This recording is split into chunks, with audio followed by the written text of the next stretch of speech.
name is Camille Reed, Senior Public Relations Officer at Indicom. To my left is Commissioner Williams, as you all know, and to my right, Mr. Hamish Campbell. He's the Assistant Commissioner of Indicom. This morning we called this conference this morning to give you some updates rather, as it relates to the investigation of the conduct of police officers in Area 3. Now, there were two important developments which I will speak to in a moment, and I will also be updating you on another investigation that is ongoing. Well, it's in court at this time.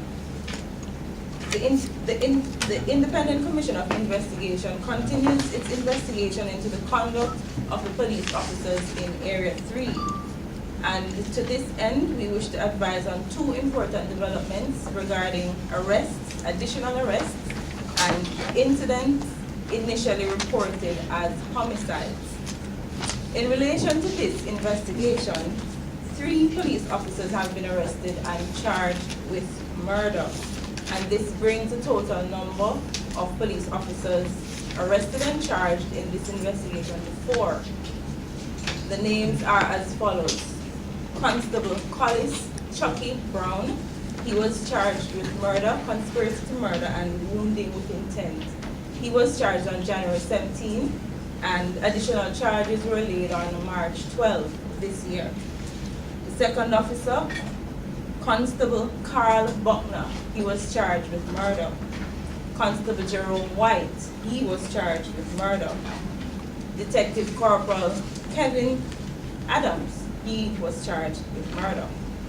Now, Constable Carl Buckner, he was charged with the murder of Andrew Bison, and that was on the 5th of September 2011. Constable Jerome White was charged with the murder of Anthony Trout. That was on the 13th of February 2012. Detective Kevin Adams, he has been charged with the murder of Adif Washington, the 14th of January 2013.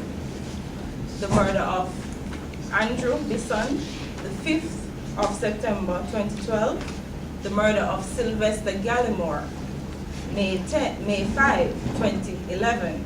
The murder of Anthony Trout, February 13, 2012. All 3 officers appeared in the Halfway Tree Resident Magistrates Court on the 27th, that was on Thursday, the 27th of March 2014, and all were remanded in custody. Now, this is some background information. This is already public information.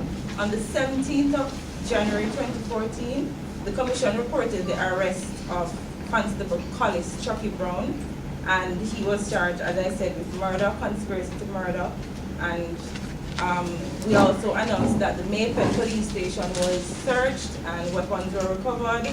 On the 12th of March, new information caused us to lay 2 additional charges of murder on Constable Brown, 2 charges of wounding with intent, and this brings the total number of charges against him to 3 counts of murder, 1 count of conspiracy to murder, and 2 counts of wounding with intent.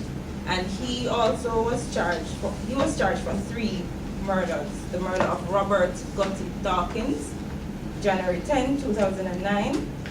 The murder of Fabian Dinal, February 13, 2010. And the double murder of Andrew Ferron and Dwayne Douglas, December 13, 2012. And he was also charged with wounding with intent in relation to Kenton Hales and Donald Stewart. And this investigation continues.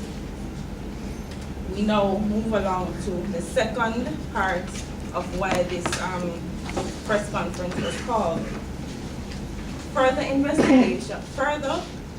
This investigation has led the Commission to suspect that there are incidents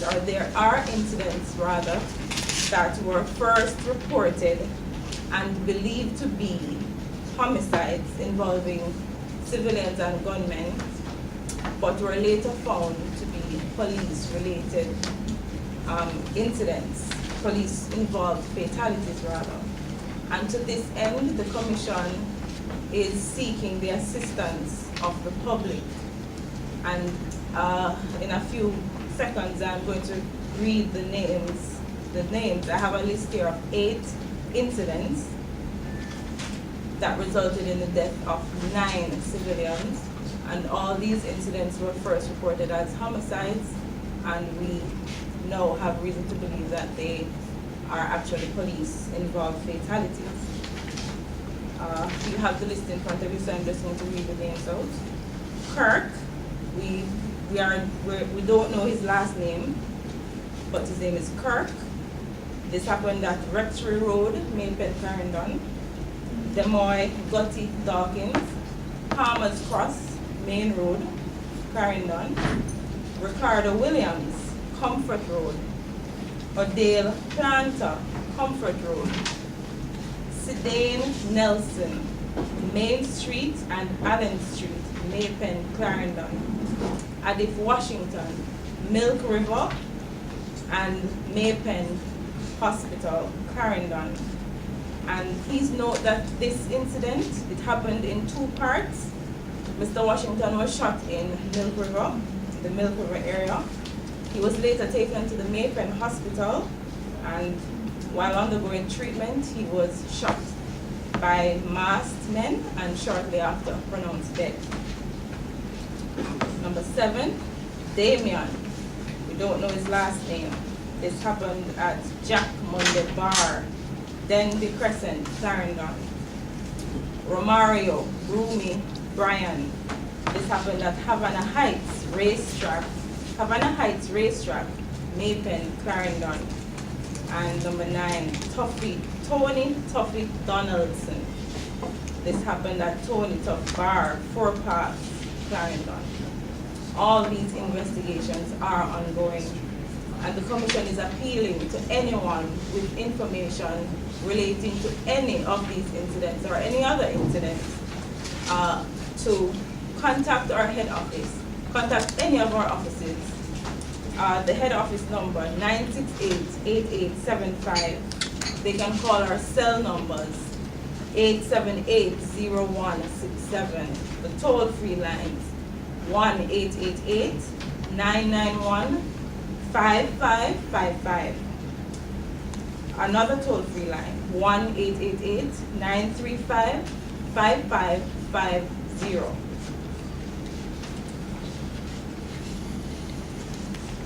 And another, this announcement came this morning. Well, this information came to us this morning in relation to the Camosa Clark matter. In light of the death of Mr. Clark, the Independent Commission of Investigations laid new information as it relates to this matter, and the police officers that were initially charged for wounding with intent to do grievous bodily harm, misconduct in public office, and neglect of duty, their charges were changed. Let me repeat that. The officers that were initially charged with wounding with intent and misconduct in public office, those charges were withdrawn and the charge of murder laid on 3 of the 5 officers. There were 2 that were charged with neglect of office, neglect of duty. 2 officers of the 5 were charged with neglect of duty, and their charges remain the same.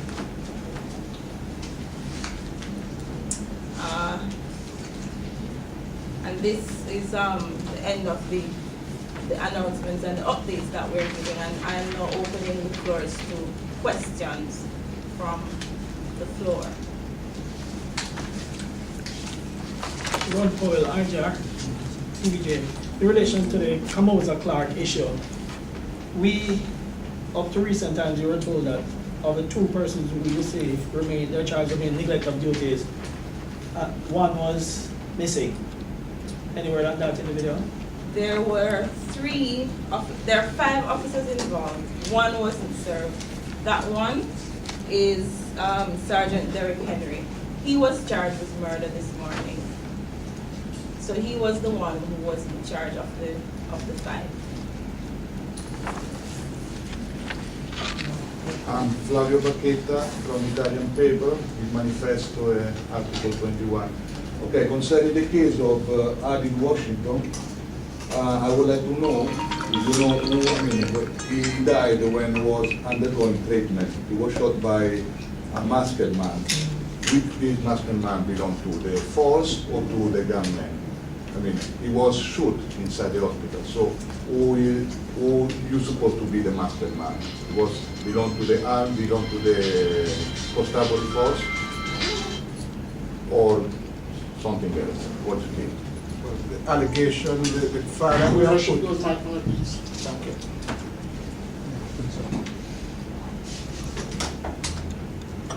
Because he come inside the hospital, the masked man, without any security, and he shoot the man. So Based on the investigation and the charges we have laid, it is our view that the person responsible for that shooting was a policeman. And we have laid a charge, as you can note, against one policeman for that matter. It will be a matter in the long run to be determined by a jury, but we have, our view is sufficient evidence to charge one policeman, and we are inviting public information to assist us in that investigation and others. So we are at the point, the police come inside the hospital and shoot the man that they don't be able to shoot well before. We are at this point now in Jamaica. Like officer, mask himself, come in the hospital and shoot one person again after the person was shot already outside. So what matter of, you know, of security would be done to the attention of people, even to the witness, because the witnesses are afraid to come to testify because they don't feel well protected. INDECOM takes the security of witnesses as a very paramount concern. We work with the established bodies to secure the witnesses. The method that we take, we will not expose them because it will weaken the effectiveness of those methods in the future. But we take very seriously the security of witnesses. In all of these cases that we do a threat assessment and put measures in place depending on the nature of the perceived threat. Thank you, Mr. Williams. Good afternoon, advocates and the Nationwide News. Question to the Commissioner. I note it says here, INDECOM is essentially appealing for information or more information in relation to the killing of 9 civilians, incidents initially reported as homicides, which the Commissioner believes the killings were carried out by the police. Reported as homicides by who? Well, they were reported as civilian on civilian or civilian on gunmen homicides. And so they were reported to the police and would have been amongst the police files as unsolved homicides. What we have now discovered in them, that there's a great reason to believe that they were indeed police-involved homicides, which therefore fall within the remit of this commission.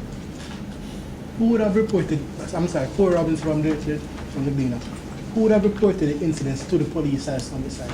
Well, let me explain it a little bit more fulsomely. When there is an incident that occurs, ordinarily, the initial report to INDECOM that a police officer was involved will come from the police, or it may come from citizens who witnessed it. But some of these shootings, when they occurred, there was no such indication from the police that it was police involved, nor from any citizen. So it was not within our notice until very recently that indeed these shootings were could have been police involved. So we got additional information which has caused us to revisit some of these incidents or to visit them for the first time. Because if you take the Adif Washington, initially we did have some concern in that shooting, but we were given the impression that at an early stage, and it was not police involved. So we had to revisit that matter with new information. For other shootings on that list, we never had any information at any time that it could have been police involved. So we would then have to visit that shooting anew, which is what we have been doing and why we're asking for public support as regards information, because these incidents might have occurred, members of the public might recall them and might be able to assist us with information. So, Commissioner, so these incidents, just to ensure I get you clearly, were reported as killings by gunmen, but Indicom is now saying it has information that they were committed by the police. That's what you're saying, sir? Indeed. Commissioner, would it be from the vantage point where you said you're saying that additional information has come? Would it be that the Jamaica Constabulary Force or another agency would have been assisting with additional information that would have pointed to police involvement? Would this information be coming from the force itself? We got information from a variety of sources, and we are quite thankful for the assistance that we have received from the Jamaica Constabulary Force. Mr. Commissioner, Darius from Television Jamaica. I noticed that all of these incidents happened in one particular division, Clarendon. Is there a particular group of police personnel that you're looking at as it relates to these incidents? Well, we are looking at, for all of these incidents here, which are all, it is correct, surround Clarendon. We're looking for the officers who were involved in these incidents, who formed part of various formations at the time, Street Crimes Unit, Organizational Support Team, and another formation. So they were in a variety of different units who were involved in these shootings. Now I know the investigation is underway, but is there anything else you can tell us as it relates, apart from asking for persons with information to come forward, based on the information that you have received, is there anything else you can tell us these 9 cases? Well, we have said what we can say now, because you appreciate that we have already done some arrests, so matters are before the court. And it's important that these persons, when the time comes for them to be tried, that they have a fair trial. So we have to be very circumspect as regards what we say. So there's not much more that I can say about these matters now. Commissioner, Brian from the Bean. I wanted to find out, Derek Henry, he was charged this morning. When will he be before the court? You speak of Cabosa Clark. Right. He was before the court this morning.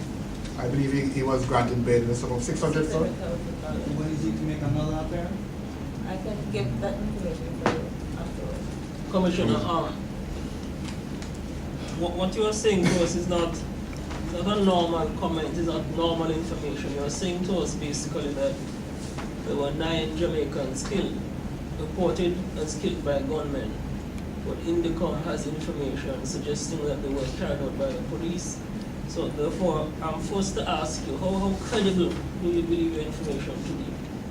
Well, we have to, the fact that we have laid, I believe, 2 charges in relation to those 9 means that we, in our judgment, believe that the information is of such credibility to deserve a charge. But in the long run, of course, these issues are determined by a jury, in whose face we have to put the matters in. But we certainly do not take lightly the laying of a charge. So when we do lay a charge, it comes with the appropriate consideration. And speaking about the other 9 who no charges have yet been. Other 7. Yeah, the other 7. Well, for those other 7, we want to get more information. Because if you even realize, there is even one person, this person Kirk, who was killed on Rector Road, Maypen, Clarendon, and we don't even have a date for that one. But we've received information, and it is now to move beyond, in some of these, to move beyond information to get evidence. In some, we have done it already, and the evidence is of a sufficient standard to put it before the courts. So the cases are in different stages of progression right now. Commissioner. Hold on 1 second. I'll yield to my. No. I'll yield to my. What's the music going on? Commissioner, I noticed that more than one in based on this sheet. Yes, Corey Robinson from the Green. All right. More than one police officers have been charged for a single murder in some instances. I'm just going to ask you boldly, Commissioner, are you investigating based on this a police death squad within the JCF? Well, I know that is a term which I believe was used by your paper. I prefer to say that we're investigating officers who we believe were involved in unlawful killings over a particular period. A title like that is one which might be good for the journalist, but it's not one that we use as a. Does your information investigative suggest that organization. these, sorry Commissioner, does your information suggest that these men may have been ordered by superiors to go out and go after these persons? Well, certainly the issue of superior officer responsibility is one that we are considering in our investigation. It's too early at a stage now for us to make a public pronouncement as regards superior officer responsibility in these. How many other persons being investigated from this? Is there any other persons being investigated from There are other officers under investigation, but I cannot reveal the number at this time. Are they in relation to these murders as well? But indeed, and others. Commissioner, this brings me to the question as it relates to looking at the list of 8 incidents. You made reference to conduct of police officers in Area 3. The Clarendon Police Division falls under Area 3. Is it that there are other police divisions, or is it just specifically the Clarendon Police Division? I'm not sure of your question. Okay, you have several areas falling, several police divisions falling in Area 3. Oh, I see. So I'm trying to ascertain whether it is just a Clarendon Police Division or there are other police divisions within Area 3. That are being investigated, that the investigation is, well, this investigation started in the Commission's Central Division in our office, which is in Mandeville. And that office covers St. Elizabeth, Clarendon, and Manchester. And from very early, from 3 years now, that office had been tracking the rates of fatal killings by certain police officers throughout their region, for the 3 parishes within their region. And indeed, in other regional offices, that we are tracking other officers who have certain patterns of shootings. So, the Commission's investigation, today we're speaking mainly about Clarendon, but we continue to monitor throughout the island fatal shootings by officers, and particularly those who seem to have a pattern of being involved in more than one fatal event. Commissioner, has Carry on. It's a 3-part question. One, since August 2010, since it comes to one word, have you managed to secure a conviction? So how much? Can you just give us an update as to the amount of fatal shootings that have taken place since the start of the year, and how much you are investigating? And 3, there are some cases that come to mind. One, Kentucky Kill. To give us an update on that case, there was a case involving Matthew and 2 others in Bransfield because after a demonstration, this young girl that was shot in British Farm, a teenage girl who went with Macklin, who was shot. There was a woman that was shot at Nassau. There are a lot of those cases that were questionable that have come to mind. We have just seen like we have been hearing about these things. Give us something. All right. Your first question was, I believe, convictions. Since the Commission started, we have had neither convictions nor acquittals, because none of our cases have had their trials completed. Indeed, the only case where a trial has started is a case where we are prosecuting for a breach of the Indicom Act. In the other cases, our trials have not even started. I think we have about 50 or so officers now facing charge, and in none of them have the cases come up for trial. It is a matter which speaks to the backlog in the courts. You referred to how many fatal shootings for the year. I think we are now at 40. for the year. You asked me about particular events or incidents. The schoolgirl case, which is Vanessa Kirkland, that has been before the court for some time now. And it is before the court. The case is ready as far as we know, but it has been adjourned. We spoke of some other cases. Kentucky Kid. The Kentucky Kid matter has been at the coroner's court, and there's an inquest that has been going on now for almost 3 years, which the commission is involved in that inquest, and we are awaiting the completion of that inquest. So again, that's just a matter of the courts. The Diane Gordon Cassava Peace matter is a case which we have had to have special expert analysis done of an element in the case. There was a somewhat of a reconstruction done by the expert very recently, and we're hoping that we can have that case finalized very soon. But it posed certain forensic, some new forensic issues, basically surrounding ballistics and how she was killed, and we need to get certain scientific testing done around that. I'm sorry to speak so vaguely, but you have to appreciate that's what's happening in that one. Did you mention another case? Matthew and 2 others. Matthew Lee and 2 others. In that case, we were not able to get any independent eyewitness versions.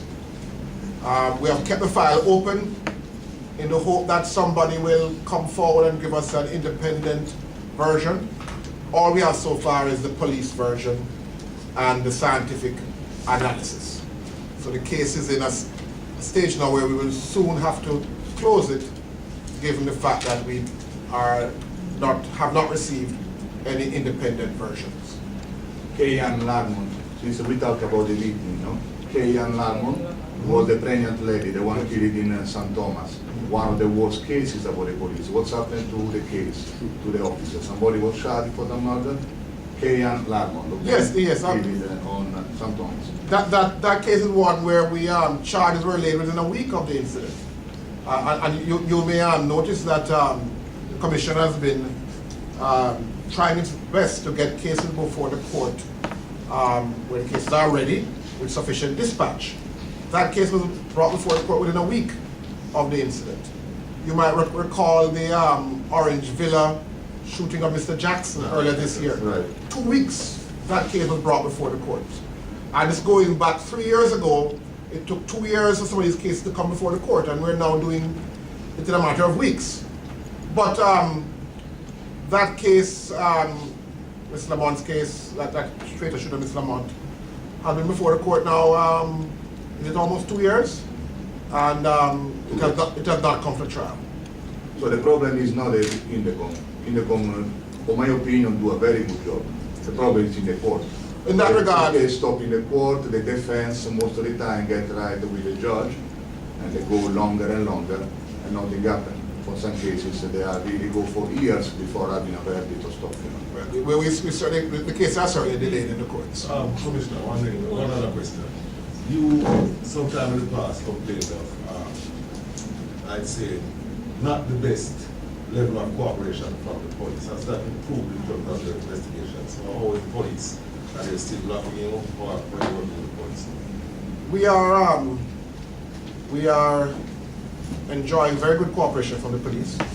I would like, as the Commissioner Hamish Campbell can speak directly to that, because he has been in charge of that liaison. I don't know if Hamish you want to make some particular points. But I think it Just one of them. Sir, no, I think he has a question. I just wanted to know from Commissioner Williams whether Indecom, whether any police officer or former police officer has said to Indecom that this particular killing of a person, an individual, was carried out on the order of a named senior officer of the police force. Well, that's information I cannot give to you now, because as I say, we are in a delicate stage of investigation, and to reveal that detail would do no benefit to the investigation. Can you say to me that you have received no such reports? It really is just putting it in a reverse, you know. No, I'm sorry. I cannot comment on the source of information. When you see, getting information and developing the information into workable evidence is very important for every investigative organization. So if we reveal information too early, it may very well affect how we can develop that information into usable evidence. Yeah, I'm not asking you to comment on the source. I'm trying to get from you, sir, the extent of the probe. How high up? That's basically what I'm asking. Has anyone said, look, any police officer said, look, this particular killing was carried out on the order of this particular senior officer? All right, let me answer it this way. These charges are not the end of the investigation. It's not the beginning of the investigation either. These charges are a particular stage in the investigation. The Commission intends to consider carefully whether any senior officer permitted, ordered, or acquiesced in the activities which led to these killings. And if there is evidence which shows that they did so, to ensure that those matters are put before the proper tribunal for determination. So to make my point clear, we do not intend to stop at the police officer on the ground. We intend to take the investigation wherever it leads. And you are considering that based on information already in your custody? Well, I can say yes to that, yes. Thank you. All right. Commissioner. Yes. Yes, Robinson again. Just a follow-up to that question. Are any of the other officers to be charged, senior officers, are being investigated, senior officers? Senior officers are under investigation. Okay. All right, finally, my final question. There have been, in recent times, there have been some complaints, if I can call them that, from lobby groups. One headed by Lord D'Aguilar in particular, saying that Indicom is dragging its feet in investigations, etc. How do you respond to persons like Mr. Aguilar? Well, we had a good meeting here at the office with Mr. D'Aguilar and his group. We welcome the criticism because it keeps us on our toes and ensures that we perform a service which is efficient. We know there's a lot that can be done to improve our performance. We are not beyond criticism. I think when we met and we concluded, we didn't agree on everything, but we certainly agreed that we are going in the right direction. And I think that certainly Mr. D'Aguilar and his group and the other lobby groups on both sides, that is, whether it be the police fraternal groups or the human rights NGOs, I think that there is some agreement that we are going in the right direction. When you, Commissioner, investigate officers of the force, perhaps, I don't know, the process might involve keeping tabs on particular members of the force who are under investigation, as you say. To what extent do you keep the high command of the force in the know regarding investigations so as to, monitor these people? I'm not sure if I understand that question again either. I think like support, like Asia support, right? Oh, you think that? I want to know what's the extent of communication. The communication? Yes. Well, I think I'll ask Mr. Cameron to take that as well.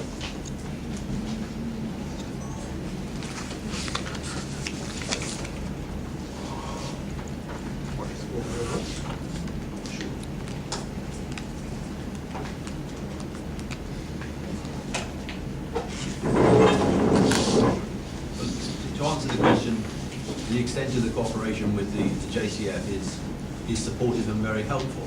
And to make it absolutely clear, there's no way that Indicom could pursue this level of inquiry and the depth and extent of it without the support of Senior Police Command, who I'm in regular contact with. And it is through the BSI that they are assisting us in making the arrest of these officers, facilitating the use of identity parades, and in answer to that specific question, where officers have been charged or are about to be charged, ensuring that there are instructions that they're not allowed to leave the island and stop orders placed on them following their arrest if they are to be given bail. So there is a cooperation and a greater understanding between the senior command. Thank you. So the problem is you don't want a specific question over the single officer, because that would be jeopardize the investigation, right? What you said well ago. So you don't want to give any details concerning the officer case, because that would be jeopardize, damage your investigation. That was what you mean well ago. Well, we will provide to the senior command the names of the officers who are under investigation. They have that. At the beginning, Yes. Yeah, but after the course, you don't give any details because it's part of the, As part of the case of the defence, the defence will be given full The disclosure on problem that. is just to follow what's happened, because after in the court, most of the cases are dropped, as we were talking with William. The court is the problem, the judicial system is the problem in Jamaica, not the Indicom. The Indicom doing a very good job, but we were, like, for example, the case of Tivoli Garden, 2010. The public defense released a press conference some days ago. Then Indicom said that what they said in the press conference was basically wrong or basically false, okay? Because they were, a reminder, it was 44 extrajudicial killings during the fact of Tivoli Garden in 2010, 44. And the release was given by the public defense of the police. It was judged really wrong, if you remember. You confirm this point? Well, Tivoli Gardens is not an area which I'm going to comment on at this time. It's not an area which I'm aware of. So. Well, we start, Indicom started the same year. Yes. For the man from Mars, a police officer is charged with murder, right? You see, after he goes to the court, and whether he's given bail or in most cases bail, he's still allowed to work, he's still allowed to carry a firearm, he has been charged and questioned. What updates after that? How does the process go? The officers who are charged with the offences of murder, they're suspended from police duty, so they will not be given police firearms. Suspended for how long? Or for the duration of the matter until it comes to court. And suspended with pay. That I'm unaware of, but they may well be So provided who- pay. That would be normal in most police forces. Suspension would still allow pay because they've not technically been found guilty of anything. So. And one question, Dave McDonald from Associated Press, you said that you've been receiving good assistance from JCF. What kind of assistance have you been receiving or cooperation from folks over at District 3? How would you describe that level of cooperation? In Area 3. In Area 3. Well, it's easy to deal with senior command at the senior level and just then approach them to deal with the problem. So there may be some officers which require further inquiry, so we would be speaking with them. I think it's good cooperation without getting into the details of which particular individuals may be less helpful than others. Commish, have there been any case that come to mind where it is found that an officer is said to be off duty and then he's found to be back on without investigation being completed? In essence, what I'm asking is it when an officer is involved in an investigation to hear from the police that this policeman has been taken off frontline duty, right? Has your investigation suggested that in any case that this man may have come back on duty without the investigation reaching its maturity? Are you asking whether there has been a case where an officer has been charged Yeah. and therefore suspended from duty, and that officer has been Back on duty. nevertheless doing policing? Yeah. I don't know of any such case. I don't know of any case of an officer who has been charged and is therefore suspended, returning to duty. I don't know of it. So, for instance, an officer is implicated in a case. He's not removed from duty. Well, you see, that's why I put my answer that way.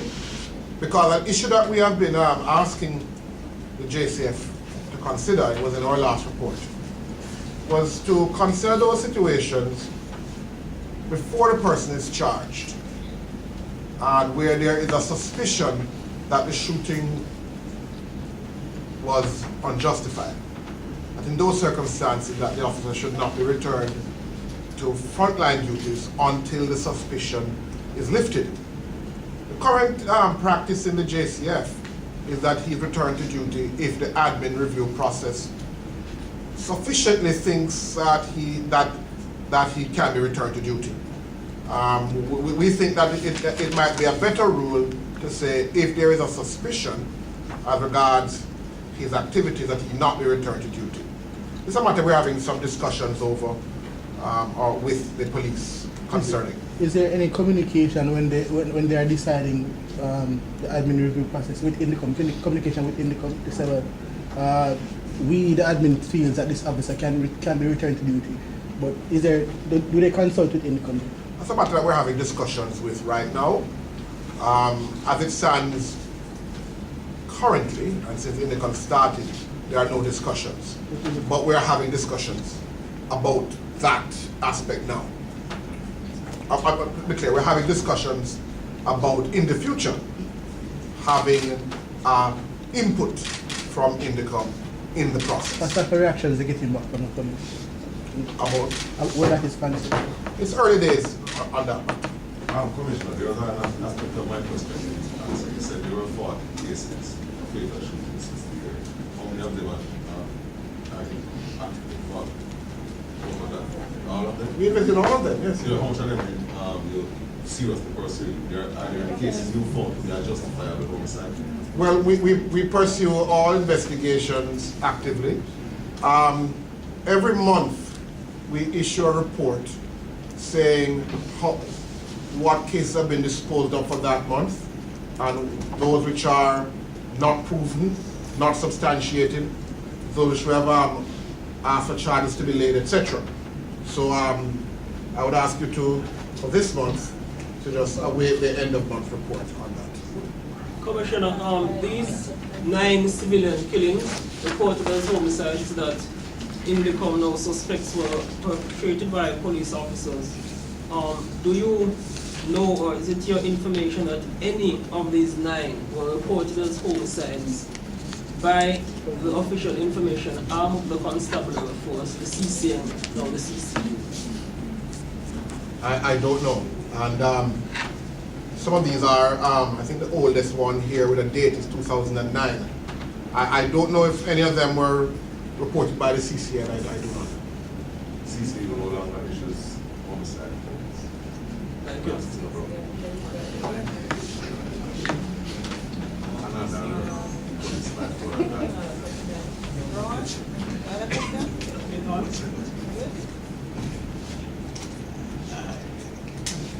If there are no more questions,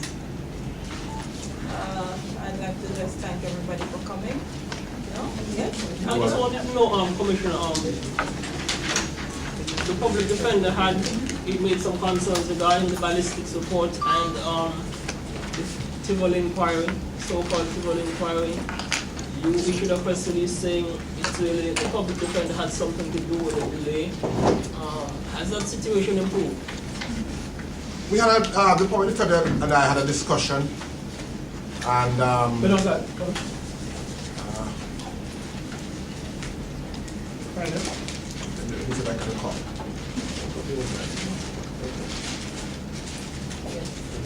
It would have been on Thursday of last. Oh, it must have been Wednesday.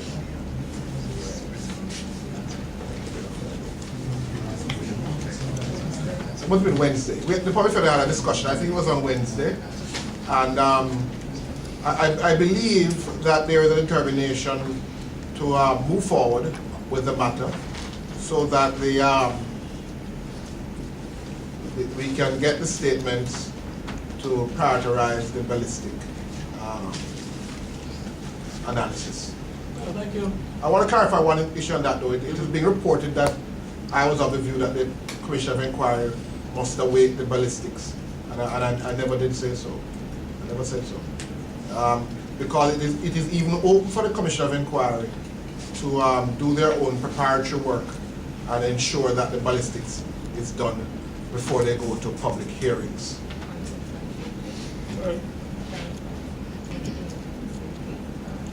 I'm being asked to remind that when Indicom does its monthly reports and says that an incident is unsubstantiated, it doesn't mean that we're saying that the shooting is justified. All we're saying is that on the evidence that we have been able to procure, there is no sufficient evidence of a sufficient standard for anyone to be charged. Have you investigated that case to be justified? We have done a number of cases where all the evidence suggests that the shooting was an appropriate, justified use of force. And we have said so in the report for those cases. The last question, the personnel of Indicom is still without uniform? They don't carry uniform? Your agent, the Indicom agent, they still unarmed? Yes. Yes. Well, this, I mean, in the future could be a problem facing police, the commissary officer, people. You don't afraid about a reaction of the police? Counting on the fact that the Indicom agent, they don't carry no weapon.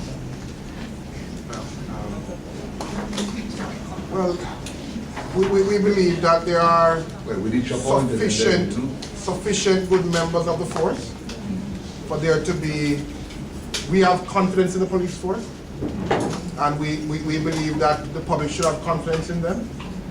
And also, we take the security of our members very, very, very important, in the same way as the security of our witnesses are very important. And we have our own internal procedures, which we strive towards their security whilst they're engaged in the activities and afterwards. Of course, all the measures I cannot tell you. This leads me to the question. And you are any one of your members about commander, verbal, or any kind of threat from any rogue elements in some force? Because it never happened before. You have 4 years of operation. Yes. You have. Yes. And how has that been done? Well, in some there have been investigations, and in some investigations continue. Well, I cannot say more than that.